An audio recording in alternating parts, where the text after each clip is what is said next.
Сәлеметсіздер ме? Сіздердің назарларыңызға бірінші сыныптың дүние тану пәнінен өткізген бір сабағымды ұсынамын. Сабақтың тақырыбы «Мен қайда тұрамын» деп аталады. Сабақтың мақсаты өз мекен жайын атау, өзінің мекенінің көрікті жерлерін білу. Мен әр тапсырманы сабақтың мақсатын ашатындай етіп құрастырдым. Бірінші сынып оқушыларына сабағымды жарнама әдісі арқылы бастадым. Сен бүгінгі сабақта тұрған жерің, қалаң туралы әңгімелейсің. Мозаика әдісі арқылы карта құрастырасың. Қазақстанның көрікті жерлері мен қазақтың тұңғыш ғалымы Шоқан Уәлиханов туралы танысасың деп қызығушылықтарын ояттым. Жаңа сабақта кіріспені өзіміздің облыс орталығымыз Қызылорда қаласының көрікті жерлері туралы 1 минуттық роликпен бастадым. Мұндағы мақсатым бала назарын сабаққа аудару, суреттерден көріп жүргендерін үлкен экраннан көрсетіп, әңгімеге тарту еді. Сынып оқушылары өз сезімдерін жарыса әңгімелеп, барлығы бұл жерлерге кіммен, қашан барғандары туралы әңгімелеп жатты. Бейнероликті талдау өте әсерлі өтті. Қазақстанның басқа қалаларын атап берді. Көпшілігі Нұр-Сұлтан қаласына қыдырып барғандарын жеткізді. Сыныпта диалог өте жақсы жүрді. Бір қаланың екінші қаладан айырмашылығы қандай, ұқсастығы қандай деген сұрақтарға жауабын бірге іздедік. Ана тілі пәнімен пәнаралық байланыс болды. Адасқан әріптер ойыны арқылы жаңа сабақтың тақырыбын шығарып алдым. Сабақтың мақсаты өздеріне қойғызу үшін «Сен бүгін не білгің келеді?»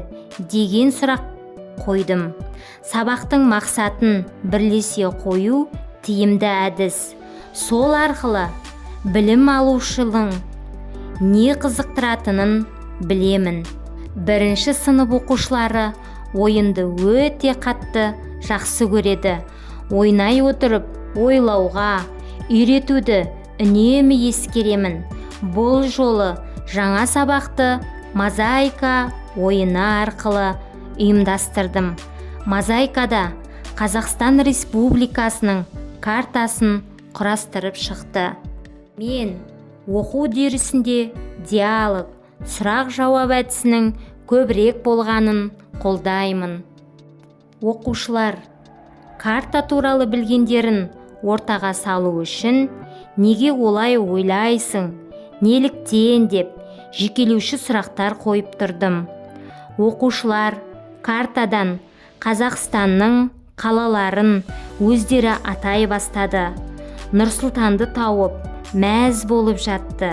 Өздері тұратын облысты, қаланы барлығын біледі екен. Нұр-Сұлтан қаласының көрші қалаларында тауып жатты.